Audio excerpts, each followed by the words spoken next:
정부 이제 질본 문자가 왔더라고요. 4월 5일까지 가능한 예배를 중단해 주십사는 그런 행정명령 같은 지시사항이 내려왔는데 그걸 우리가 순종하기로 했습니다. 그래서 우리 교회는 뭐 크게 영향을 받는 그런 큰 교회는 아니지만은 4월 5일까지 일체 예배를 중지하고 온라인으로 대처하겠습니다. 그래서 주일 예배 11시는 이제 집에서 예배 드리게 되는데 제가 토요일 날 아니면 금요일이나 토요일 날 녹음을 해서 유튜브에 올려놓겠습니다. 그러면 검색하면은 그 영상이 뜨게 되고 11시 땡 맞춰서 집에서 그대로 여러분들 그 말씀을 들으시고 예배를 드리시기 바랍니다. 그리고 헌금은 여러분 뭐 온라인으로 보내든지 아니면 끝나고 하셔도 되고요. 그렇게 하시기 바랍니다. 이 말씀을 드리는 것은 지금 이 사태가 간단한 문제가 아니고 우리의 문제는 이웃의 문제예요. 우리 국가 전체의 문제, 세계인의 문제가 되었고 그 다음에 종교라는 것 자체가 사회에 자꾸 이렇게 방해 요소가 되어서는 안 되고 어떻게 우리는 선을 추구하는 모든 행복을 에덴 동산의 그 모든 사람의 행복, 낙원을 추구하는 게 바로 종교 아니겠습니까? 근데 우리가 좀 방해 집단이 되고 저항하고 이런 모습이 좋지 않게 보이고요. 절대 여기서는 또 성경이 임해되지 않습니다. 집에서 같이 한 시간에 이렇게 온라인 예배 드린다는 건 의미가 있는 일이라고 생각합니다. 예배와 모이스 드리는 성령이 계시는 것은 바로 그런 성령이 이룰 수 있기 때문에 신학적으로 아무 문제가 없습니다. 그걸 다 고집 피우는 자체가 미시고 명시라고 생각해요. 근데 제가 조사를 해봤더니 1300년대에 흑사병이 유럽에서 돌았습니다. 재밌는 게 그때도 이 흑사병이 어디서 왔느냐? 중국에서 왔을 거라는 그 학설이 있어요. 특히 이제 몽골 이 유럽을 침략했을 때이기 때문에 바로 이 아시아 쪽에서 쥐를 가져왔을 거라는 거예요. 그래서 제일 또 피해를 본 곳이 또 이탈리아예요. 물론 유럽이 전체가 피해를 봤습니다만은 그때 약 2,500만 명, 즉 유럽 인구의 3분의 1이 죽었다 그래요. 그 다음에 1600년도에도 영국에서 번졌고 1800년도에 중국에서 번져가지고 또 거의 1000만 명이 죽는 그런 예가 있습니다. 그래서 지금과 상당히 흡사해요 이게. 근데 이게 무슨 문제가 생겼냐면은 그 당시에는 이탈리아에서 이런 일이 있었어요. 가족이 누가 흑사병에 걸리면은 살아있는 가족이 있음에도 불구하고 집을 폐쇄시켜 버립니다. 번지지 않게끔. 그래서 사망률이 한 15% 낮췄다고 그래요. 어느 도시 같은 데서는. 근데 어쨌든 지금 아까 말씀드린 것처럼 지금 현재 국경을 봉쇄한다? 별 의미가 없는 얘기예요. 봉쇄한 나라들이 안 번지는 게 아니에요. 자국민이 묻어오면 막을 수가 없거든요. 가장 중요한 것은 국민 스스로가 자기가 스스로 격려하고 조심하는 겁니다. 내가 여기 갔다 왔어 그러면 안 다녀야죠. 이번에도 우리 구리나라가 발생했잖아요. 그 사람은 마스크를 계속 착용하고 다녔더라고 보니까. 자차 운전하고. 다른 사람은 피해를 안 줬다는 얘기죠. 제가 그러니까 지금 벌써 이제 한 달 넘었습니까? 대구 부흥에 갔다 왔을 때, 대구가 터졌을 때. 근데 그 다음 집회가 바로 서울 집회 때 날씨가 추워가지고 추운데 그냥 그 숙소 왔다 갔다 하느라고 감기가 갖고 났어요. 저녁까지 안 나왔어요. 갔다 왔을 때 약간 기침이 나고 폐가 약간 뻐근하고 그래서 걱정이 되어요. 그래서 바로 보건소 갔습니다. 가가지고 대구에 3일 머물다 왔는데 이런 증세가 있습니다. 그러니까 일단 열이 안 나는 걸 보고 그건 아닌 것 같다 하면서 검사를 안 해줘요. 마른다는 어떻게 하기서 왔죠. 집이 도착할 때쯤 되니까 전화가 왔어요. 찝찝합니다. 우리도 해드리겠습니다. 했더니 다행히 음성이 나왔어요. 나왔는데 이제 계속 제가 이제 아침에 아침 운동을 하잖아요. 찬바람 없으니까 기침이 잘 안 났더라고요. 근데 제가 그때 느낀 것이 그거예요. 내가 걸려서 나만 걸리면 괜찮아요. 근데 나 같은 경우에는 바로 좀 상대하잖아요. 또 상담해가지고 부흥에 다니지. 또 우리 교회들도 위험하고 가족도 제일 위험하잖아요. 또 내가 간 곳은 다 폐쇄를 당해야 돼. 이틀 정도는. 엄청난 피해를 주더라고. 그게 제일 공포였어요. 솔직히 내가 아픈 거야. 어떻게 또 나을 수 있겠지만은, 남이 이렇게 피해를 주시는 거야. 그래서 얼른 내 검사를 요청했죠. 근데 어쨌든 거기서 몸성이 나왔고, 벌써 한 달이 넘었는데도 큰 문제 없는 거, 그건 아닌 것 같아. 아닌 것 같은데. 어쨌든 우리가 피해를 주는 종교가 세상에 악이 되어서는 안 된다는 얘기죠. 악의 근원이 되고, 피해를 주는 우리가 술 안 먹고 담배 안 피는 이유가 그런 거 아닙니까? 사회적인 문제가 되는 어떤 문제를 우리가 스스로 먼저 해결하고 세상에 빛이 되어야 되는데 오히려 우리가 그걸 먼저 하면서 악의 어떤 근원이 되면은 안 된다는 것이죠. 그게 성경의 가르침이죠. 그래서 정부의 지침을 잘 따르는 게 맞다. 특히 대형교회에서는 온라인 예배 드리는 것이 맞습니다. 그걸 자꾸 거부하는 것은 절대 미시고 맹신이에요. 근데 재밌는 것은 흑사병이 돌 때 가장 문제가 이제 바로 로마 캐톨릭이 있어요. 이 캐톨릭에서 지도자들이 이것은 마귀 역사다. 기도하면 된다. 그리고 미신 쪽으로 오히려 흘러갔습니다. 이렇게. 근데 효과가 전혀 없어요. 되게 우리가 미신, 맹신을 가지고 있는 크리스천이 많은데 그런 사람 어떤 생각을 하냐? 기도하면 된다. 이렇게 생각합니다. 예, 기도하면 나타날 수 있어요. 역사할 수 있습니다. 우리가 100명이 기도해서 1명 기적으로 나타날 수 있어요. 그럼 1명뿐입니다. 그 나머지는 다 걸립니다. 자, 안 걸린 사람이 기도하면 나을 수 있다. 예, 나은 사람이 있어요. 100명, 200명이 1명입니다. 나머지는 다 죽습니다. 그러면 나머지 죽는 그 프로테이지가 중요한 겁니다. 사실은요. 1명 그것 때문에 그걸 믿고 모든 사람이 기도하면 된다? 이게 바로 미신 맹신입니다. 또 두 번째, 우리 교회는 괜찮을 것이다. 우리 교회는 괜찮을 것이다. 이게 다 미신이에요, 여러분요. 그러니까 항상 우리는 영성과 이런 이성이 같이 서로 협조해야지 한쪽을 무시하면 안 된다 그런 얘기죠. 저희 교회는 예언자의 교회 아닙니까? 분명히 제가 예언을 선포했습니다. 하나님께서 지혜를 주셔서 빨리 치료제가 나올 것이다. 우리 이자 전화 문자가 왔더라고. 왜 목사님 예언자에게 코로나가 올 것을 말씀 안 하셨을까요? 내가 그 말씀 듣고 참 찔렸어요. 전부 다 예언자는 파수꾼 역할을 해야 되는데 내가 말씀드렸죠. 작년에 12월 달에 새해를 기도할 때 큰 강이 온다는 말씀을 들었는데 이게 해석이 안 되는 거예요. 도대체. 그런데 마음에만 담고 그 다음에 1월 달에 항상 긍정적인 일을 하고 싶은 마음이 있겠어요. 그게 바로 생각을 따라 예언하는 건데 뭐 좋을 거라고 예언했는데 경제적인 기반은 그게 또 만들어지는 보여서 좋을 거라고 다 학자들, 경제학들이 발표했으니까. 그러나 작년에 큰 감염이 올 거라는 것이 맞았고 옛날에 그 세월호 터졌을 때도 노인들이 큰 시련이 온다는 음성만 그 6개월 들었다고 말씀드렸죠. 구체로 말씀 안 하시고. 근데 세월호가 딱 터졌을 때 잠잠했고 그 다음에 천안 사건 때는 정확히 예언했죠. 북해가 개변을 일으킬 거라고. 그다음에 김정일 죽을 것도 분명히 예언해서 청와대에 올렸죠. 1월달 올렸는데 7월달 죽었죠. 또 천안함 사건 터진 다음에 서해안에서 한 번 더 문제 일으킬 것이라 병력도 공격했죠. 그 다음에 서해안은 그만 이제 문제 일으키지 않고 출연설에 문제 일으킬 거라 총 쏘았죠. 또 암살할 거라 독살했죠. 다 이루어졌지 않습니까? 예언자의 책임, 이스라엘의 이사야나 예레미야나 나라의 모든 문제에 대한 그 예언을 했잖아요. 북방에서 끓는 가마가 부어지고 바빌론이 이렇게 쳐들어오고 그래서 굉장히 내가 회개를 했어요. 내가 예언자로서의 기능을 많이 잃어버렸다. 그것은 나의 문제다. 그러면서 요즘 회개를 많이 합니다. 회개를 많이 하고 그러나 분명히 선포했습니다. 하나님께서 지혜를 주셔서 치료제가 빨리 개발될 거라고 말씀 선포했고 이걸 이렇게 해서 방법은 그것밖에 없습니다. 이제 각 나라 정부의 대책을 보면서 느끼는 것은 정부에서 우리가 지금 국경을 완전히 막 차단 봉쇄하지 않았다. 중국을 비난하는 사람도 있는데 그건 제가 볼 때 불가능한 일입니다. 그게 봉쇄했다고 되는 게 아니에요. 왜냐하면 자국민이 무동을 어떻게 하겠냐고요. 신천지 저도 특공대가 가가지고 왔다 갔다 하면서 무동을 어떻게 그걸 막아. 자국민인데. 이게 불가능한 얘기고 우리나라 지금 현재 취하고는 빨리 검사하는 거. 이것이 최고의 방법이에요. 빨리 검사하는 거. 여기서 못하는 나라가 미국과 일본이었습니다. 경제 대국이라고 하지만은 시스템 자체가, 마인드 자체가 우리하고는 좀 차이가 있는 것 같아.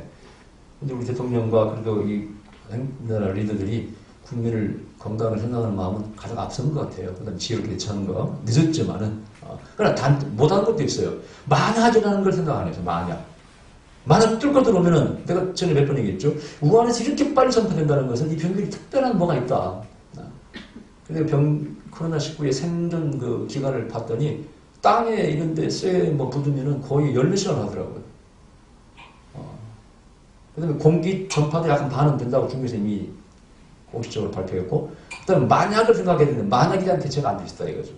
딱 키트, 진단 키트는 빨리 만든 건 잘한 거예요. 잘한 거지만은, 마스크 같은 것은 미리 좀 비춰 올려놨으면 얼마나 좋았을까.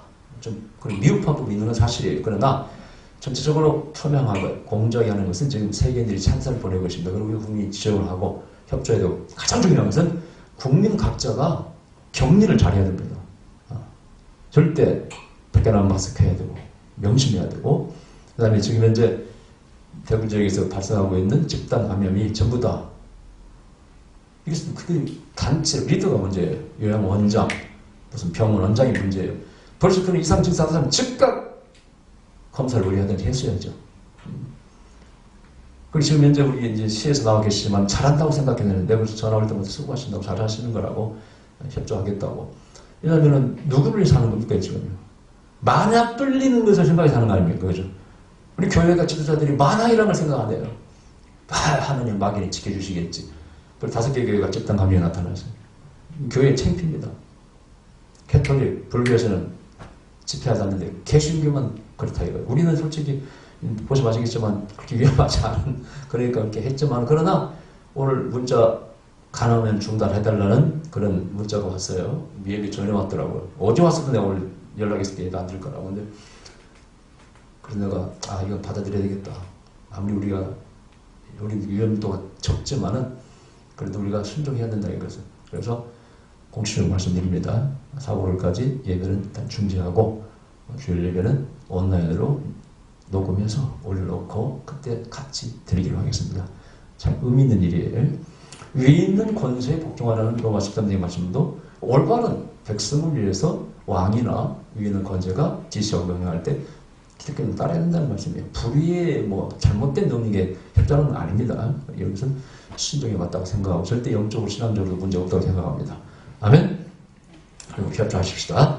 자, 오늘 본문에 요한복음에 가장 중요한 말씀 14절 말씀이라고 했어요. 말씀이 육신이 되어 우리 가운데 거하심에 우리가 그 영광을 보니 아버지의 독생자의 영광이요 은혜와 진리가 충만하더라. 하나님이 이 땅에 오셨다는 얘기죠. 그게 성막염이라고 했어요. 제가 지금 출애굽기 25장을 계속 이제 설교를 하는데 그 성막과 연계된 말씀을 본문만 오늘 요한복음에 찾은 겁니다. 사실은 성막 연장선상에 있어요. 이 성막을 주신 이유가 뭐냐? 여러분, 제가 말씀드렸죠. 이 성막은 첫째 비싼 재료를 쓴다고 했어요. 거의 7조 원의 재료가 들어갑니다. 금이 약 3톤, 은이 4.5톤, 동이 약 4톤, 거기다 각종 보석, 재료하면은 7조 원이 들어간다고 그래요. 이것은 뭡니까? 가벼운 것이 아니라는 겁니다. 아주 고귀한 거라는 거예요. 이러면 신앙과 모든 것이 정말 고귀한 겁니다. 300데나리온 되는 옥합을 깨뜨려서 예수님 발에 그 향유를 부었던 그것이 뭡니까? 이 여인의 꿈이 한 남자를 만나서 행복하게 사는 것 아닙니까? 결혼식 때 쓰려고 하는 거예요. 일생에 한 번 있는 요즘은 키 몇 개 준비하는 거와 마찬가지예요. 그것을 깨뜨려서 예수님 발 앞에 부어드렸어. 이거 무슨 의미라고 그랬어요? 나의 진정한 신랑은 당신입니다. 나의 행복의 모든 조건, 목표, 모든 것 남자가 아니고 결혼 생활이 아니고 내가 당신을 발견한 것입니다. 당신의 말씀을 듣는 것입니다. 당신과 하나 되는 것입니다. 당신을 믿는 것입니다. 그 신앙의 행위가 300데나리온 되는 옷값을 깨뜨려서 주님께 부어드린 건 아닙니까? 그러니까 어떻게 보면 우리 신앙의 삶 속에 가장 중요한 센터가 핵심이 뭐냐? 사실 신앙이라는 거예요. 물질 만능주의 다 이런 얘기 저런 얘기 하고 있습니다. 어떤 것이 세상을 이끌어가는 것처럼 말하지만은 그러나 가만히 생각해 보세요. 모든 윤리의 핵심은 사실은 종교윤리가 차지하고 있습니다. 아시아는 불교나 유교의 가르침이 우리의 윤리의 또 사상의 핵심을 이루고 있고 또 서양은 당연히 기독교고 서양의 기독교 가운데서 사랑과 용서와 희생과 박애주의는 전부 복음에서 성경에 나온 거예요. 그게 사회를 이끌어가는 거 아닙니까? 센터 있는 겁니다. 그래서 너의 삶 속에 내가 들어가서 함께하며 센터가 될 거야. 핵심이 될 거야. 그게 성막염이에요. 그래서 성막을 딱 만들고 하나님께 뭐라고 그랬어요? 12지파를 동서남북 3지파씩 배치합니다. 그리고 그 민족에서 일꾼을 뽑아서 성막을 관리하고 하는데 일꾼을 쓰죠. 제가 말씀드렸습니다. 그 12지파를 각 동서남북에 배치한 것은 무슨 의미가 있다고 그랬어요? 그 성막 안에 있는 말씀이, 진리가 또 하나님이 12지파를 통해서 전파되는 통로가 되라고 12지파를 배치한 거라고 말씀드렸어요. 또 하나는 뭡니까? 그 짐 가운데, 광야의 삶 가운데 핵심이 뭐라고요? 바로 하나님이라는 거예요.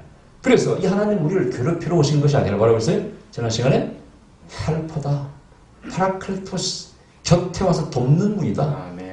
그래서 하나님의 이름은 하나님께서 우리에게 계시하실 때 다시 반복드리면은 절대 우리 굴만 하나님을 나는 전능하다, 나는 무서운 하나님을 이렇게 말씀하시지 않고 구약에서는 야훼 모든 것의 근원이시다. 나는 근원이다. 신약 예수님은 나는 구원이다. 너희를 구원하기를 즐겨하는 하나님이라는 거예요. 그 다음에 성령은 바로 곁에 와서 돕는 분이다. 전부 다 우리 하나님은 굴림한 하나님이 아니라 헬퍼, 도우신 하나님이라는 거예요. 경배를 받으시기를 좋아하는 분이 아니라는 거예요. 자, 이것이 이제 구약에서 성막을 주어져서 제사의식을 통해서 우리를 뭘? 죄를 용서하시는 것입니다. 그러니까 성막의 의미는 뭡니까? 구원이에요. 죄 용서입니다. 우리에게 생명을 주는 거예요. 소망을 주는 거예요. 그게 성막의 의미예요. 또 하나는 뭡니까? 그 죄인들을 만나주겠다는 거 아닙니까? 그죠? 내가 너에게 거한다. 이걸 영어로 dwelling이라고 하잖아요. 여기 말씀이 우리 가운데 오셔서 우리 가운데 거하신다고 했잖아요. 이 오늘의 의미가 바로 dwelling인데 그것은 장막을 치다 그 뜻이에요. 성막을 만든다 그 뜻이에요. 예, 그와 같은 뜻입니다. 그 의미가 목적이 무엇입니까? 우리를 도우시기 위해서 계시는 것이지 괴롭히려고 하는 것은 아니라는 거예요. 다만 그것이 고귀하기 때문에 거의 7조 원이 드는 돈을 들여서 만드는 거예요. 근데 그것도 없는 걸 만드는 게 아니에요. 너희가 있는 걸 가져오라는 것이죠. 내가 너희를 애굽에서 나올 때 금은보화를 가지고 나오게끔 만들어주지 않느냐. 그걸 내놓으라는 것이죠. 그럼 거기서 뭐가? 아까 죄의 구원이, 용서가, 죄로부터 용서와 구원이 이룬다는 겁니다. 우리를 구원하시기 위해서, 용서하시고 구원하시기 위해서, 만나주기 위해서, 우리 가운데 같이 거하시기 위해서 하나님 이 땅에 오신다는 거예요. 그걸 다른 말로 하면 사귐이라고 합니다. 여러분 요한 1서에 보면 1절, 3절 보면은 하나님과 우리가 사귐이 있어야 되는데 그래서 아버지와 아들 간의 사귐이 있듯이 우리도 하나님과 사귐이 있습니다. 펠로우십이라고 그래요. 사귐이 있어야 된다는 거예요. 그러니까 우리가 믿는 하나님의 신은 어떤 하나님이냐? 우주에서 많이 떠서 그냥 혼자 계시는, 동떨어져 계시는 그걸 이신노이라고 그래요. 하나님은 그냥 구경만 하신다. 그게 아니라는 거예요. 고통을 함께 겪기를 원하셔. 네, 그게 바로 제사장의 의미예요. 예수님은 우리의 제사장이라는 게 뭡니까? 우리와 같이 똑같이 고통을 당하시는 분이라는 거예요. 육체를 입어보셨어. 가난도 경험해보셨어. 아버지를 잃는 슬픔도 경험하셨어. 저는 가장이 되었어. 또 가장 어떤 힘든 직업, 목수 같은 직업을 택하셨습니다. 그리고 이 땅에서 같이 고생을 하시고 고난을 겪으시고 인간의 모든 슬픔을 경험하셔. 그걸 체휼하신다는 뜻입니다. 그리고 우리의 죄를 지시고 돌아가셨다는 겁니다. 이게 우리의 성경의 가르침입니다. 이런 신은 어느 종교에도 없습니다. 신이, 창조자가 우리 인간을 피조물을 위해서 같이 고난을 당하시고 우리의 죄를 대신 지시고 돌아가신다는 거예요. 이런 개념은 없습니다. 이제 오늘 그것을 여기서 말씀하신 14절에 말씀이 육신이 되어 우리 가운데 거하심에 우리가 그 영광을 보니 아버지의 독생자의 영광이요 은혜와 진리가 충만하더라. 아버지는 창조자 아닙니까? 창조자의 영광을 가지고 이 땅에 오셨다는 거야. 우리 고난에 동참하시기 위해서. 그럼 물을 거야. 아니, 목사님, 아니 하나님은 우리가 고난 당할 때마다 어디 계셨습니까? 아까 흑사병이 들 때 어디 계셨고 1차 세계대전, 2차 세계대전 일어날 때 어디 계신 거예요 도대체? 그럼 묻겠습니다 여러분. 하나님이 여러분 그렇게 만드신 겁니까 그러면? 전적으로 일으키신 거예요 하나님께서? 왜 인간이 문제를 일으키고 하나님께 책임을 자꾸 구하려고 합니까? 내가 금요일도 말씀드렸죠. 가만히 생각해보면은 이런 위기가 닥칠 때, 시련이 올 때 참으로 인간이 해야 될 것은 회개다. 전부 다 인간의 교만의 문제다. 자, 아까 보세요. 흑사병도 몽골의 징기스칸이 몽골군이 유럽을 정복할 때 아마도 아시아의 쥐들을 또 같이 왔을 거라는, 따라왔을 거라는. 근데 틀린 얘기는 아니에요, 여러분요. 왜냐?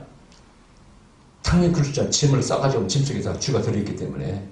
근데 그것도 정복 전쟁 때문에 생긴 건 아니가요. 많은 사람이 징기스칸을 존경합니다. 특히 몽골 사람 말할 것도 없이 우리를 또 뭐 같이 몽골하고 피가 좀 섞였다고 징기스칸 뭐 존경하려는 사람이 있어요. 저는 말씀드렸죠.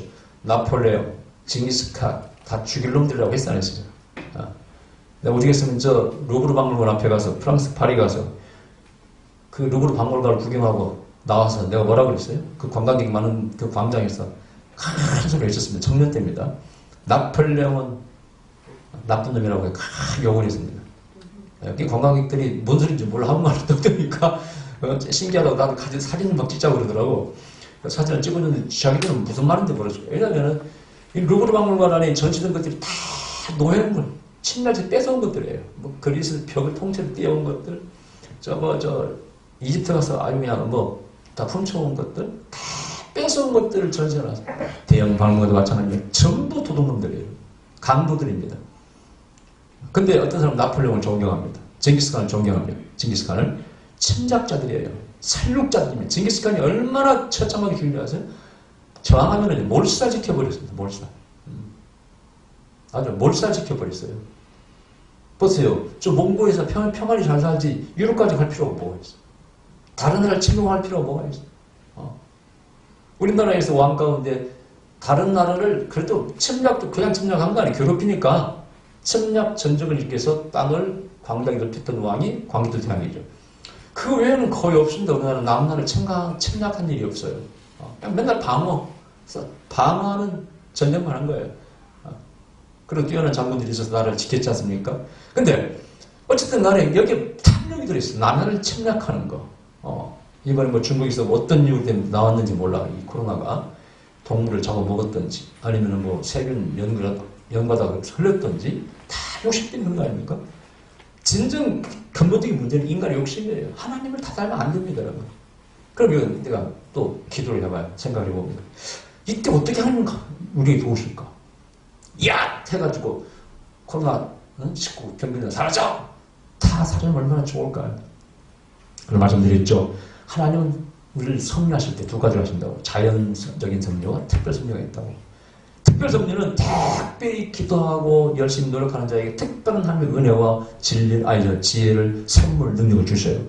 그래서 뭐 예언자가 예언하게 되고 병을 고친 능력 종인들은 병도 고치기도 하고 또 뛰어난 과학자에게 지혜를 주셔서 어떤 건 만들기도 하십니다. 그 특별 섭리다. 그러나 특별 섭리가 특별히 늘 지배하는 게 아니에요. 이 땅은. 거의 땅의 99%는 일반적인 섭리에 따라서 움직입니다. 병들면은 죽게 되어 있고 운동 안 하면은 여러분 콜레스테롤 쌓이게 되어 있고 일반 섭리예요. 여기서 교회도 예외가 아니고요. 목사도 예외가 아닙니다. 저는 제가 목회자로서 슬픈 얘기를 많이 듣습니다. 교회를 짓고 쓰러지는 목회자가 한둘이 아니에요. 여러분 교회를 짓는다는 거 어렵습니다. 돈 없는데 성도를 다 재촉해서 헌금하게 하고 그 다음에 그 빚을 안고 교회를 짓잖아요. 그러면 그 모든 짐은 목회자가 홀로 집니다. 스트레스가 말도 못해요, 그냥. 그래서 교회를 짓고 난 다음에 암에 걸리고, 교회는 부흥됐는데 목회자는 병들어 있어요. 40기도, 40일 금식기도 끝나고 쓰러집니다. 이게 뭡니까? 자연섭리예요, 여러분. 그러니까 목사도 운동을 해야 됩니다. 건강관리해야 돼요. 아무거나 먹으면 안 돼요. 우리 어떤 부흥사도 마찬가지예요. 어떤 목사들은 그렇게 고기를 좋아한다고 해요. 그냥 고기만 사달라고 그러는데. 근데 절대 그런 게 아니에요. 저는 항상 고기는 한 번 정도만, 나머지는 싼 거 먹읍시다. 뭐 굴국밥, 쌈밥, 싼 거 먹읍시다. 이런 얘기를 해요. 이게 다 좋아하더라고요. 근데 여러분, 자연적인 섭리가 지배하고 있어요. 절대 코로나19가 교회 피해가지 않습니다. 그 은혜관 교회라는 것은 치유 사역을 많이 하는 교회라는 거 아니에요. 너무 믿어버리면 이게 맹신이 미신이에요. 그러다 대고 뭐 아픈 사람은 오전에 나오면 안 주셨다. 그럼 나을 거라 생각했죠. 더 번지죠, 여러분요. 옛날 할렐루야 기도원에서 막 기억나세요? 안찰한다고 손톱을 긁어가지고 매듭이 막 터진 거. 이게 바로 미신과 맹신이에요. 교회가 절대 미신과 맹신이 빠지면 안 됩니다. 그래서 흑사병이 돌 때 캐톨릭에서 미신, 맹신 쪽으로 많이 갔습니다. 기도하면 된다. 그러나 사람들이 죽어나가니까 사람들이 신부들 믿잖아요. 그래서 재밌는 것은 신부들이 이제 유능한 사람들이 신부가 되겠다고 나선 사람이 없었어요. 종교를 못 받으니까. 그래서 함량 미달에 학력도 부족하고 모든 게 부족한 사람들이 신부를 자원합니다. 그래서 흑사병 이후에 신부들이 자질이 굉장히 떨어졌다고 그래요. 교회가 신뢰를 잃어버리고. 교회가 지금 그렇게 빠져는 안 됩니다. 한국에 그렇게 빠져서는 안 돼요, 여러분요.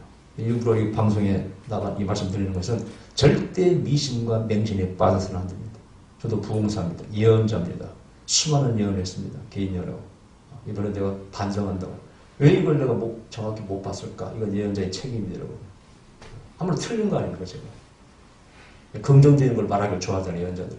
그게 바로 성경에 보면은 혼을 따라 듣기 좋은 예언만 한다는 것이죠. 저도 그런 한명이 봐. 제가 집에 가서 뭐 질병도 다 찍어내고 많이 한 것은 참 잘했는데 그 연말에 드렸던 큰 감이 온다는 그것은 내가 뭐 적응할 뭐 아무 단서가 없기 때문에 다음에 뉴스를 봤어요.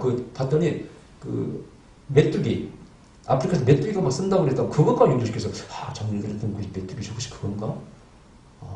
근데 이게 코로나가 오니까 정문 아니라 지금 경제가 가장 큰 문제입니다. 흑사병이 돈 다음에요. 사람이 인구가 3분의 1이 죽어버리니까 일꾼이 없는 거예요. 많은 농장이 폐쇄가 됩니다. 식량난이 옵니다. 지금 딱 그렇게 있습니다. 이제 보세요. 공장에서 월급을 몇 달 못 줘요. 파산합니다.